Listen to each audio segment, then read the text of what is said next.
Tarobá Cidade de volta ao vivo. Para você que acompanhou no bloco anterior, a gente mostrou a história da Karina, que tem lá 2 bebês. O Benjamin, que foi planejado, e depois, quando ele tinha lá meses de vida, veio a gravidez do Anthony, que agora está lá com seus 7 meses. E agora? A gente tem que ter um planejamento financeiro para encarar essa nova fase da vida, porque é para sempre.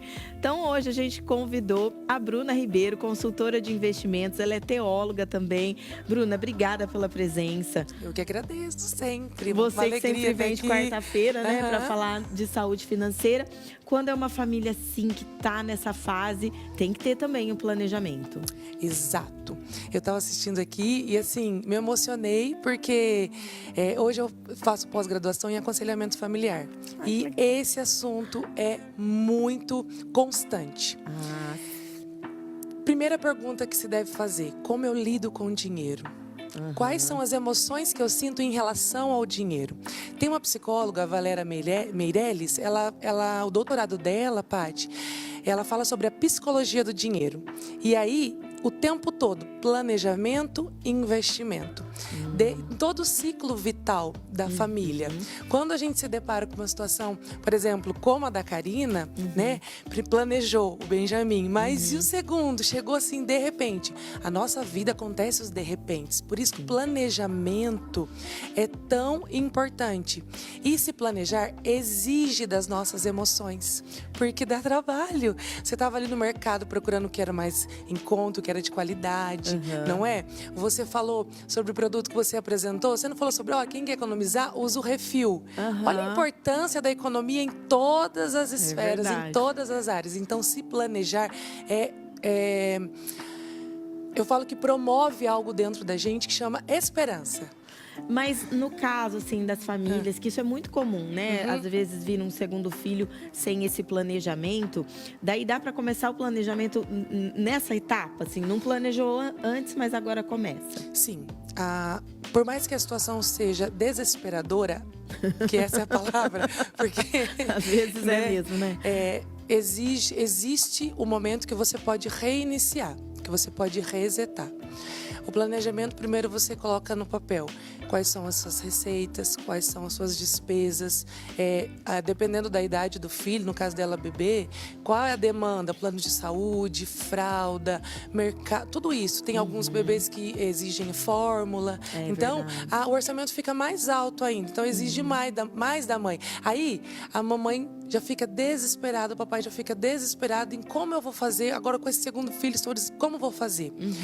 Nós indicamos sempre primeiro fazer esse planejamento, jogar numa planilha. Quem não se identifica com planilhas, tem os aplicativos que ajudam a se organizar financeiramente. Se de nada disso você conseguir, procurar alguém que entenda do assunto para poder te orientar nessa área, mas a planilha é a primeira. Porém, a planilha, ela não resolve. O que resolve é você saber como você vai lidar com essa emoção, né, familiar do momento e como você vai conduzir. E aí, esse momento que você para e entende que você precisa conduzir com clareza esse momento da família, vão surgindo as ideias, por exemplo, de uma renda extra. Não é? Uma renda extra que favorece a família nesse momento. Mas e quando não tem uma possibilidade de renda extra? Dá para conseguir encaixar o que se ganha com o que se gasta com essas crianças? Ou tem que procurar realmente um extra? Se não existe a renda extra, que é uma coisa que a gente sempre indica, por exemplo, hoje as plataformas digitais, você pode montar uma loja online que se vende, essas lojas de departamentos grandes que se vende. Senão, o ideal é parar, reorganizar a família, reorganizar as dívidas, ver como que é o seu momento, o saldo e realmente, a partir dali, saber para onde você vai partir. Porque o planejamento, ele dá um pouquinho de trabalho, é projeto de vida, como você disse. Os filhos, eles são para sempre, não tem como descartar mais. Então, chegou no momento que não dá mais para avançar. A partir dali, tá tudo descontrolado. Eu preciso parar, colocar no papel, escrever. O que você pretende para sua família a partir do momento que você está. E analisar também a situação e o contexto socioeconômico da família. Alguns filhos, algumas famílias vão exigir menos. Algumas famílias exigem um pouco mais, demanda de valores, né? E ter o pé no chão, Bruna, você aconselha isso também? Por exemplo, né, você citou plano de saúde e escolinha particular. Às vezes isso não vai se encaixar, então tem que deixar de lado no momento e optar por né, uma creche pública e não ter o plano. Tem que ter o pé no chão mesmo dentro da sua realidade. Tem que ter o pé no chão e entender qual que é o seu contexto.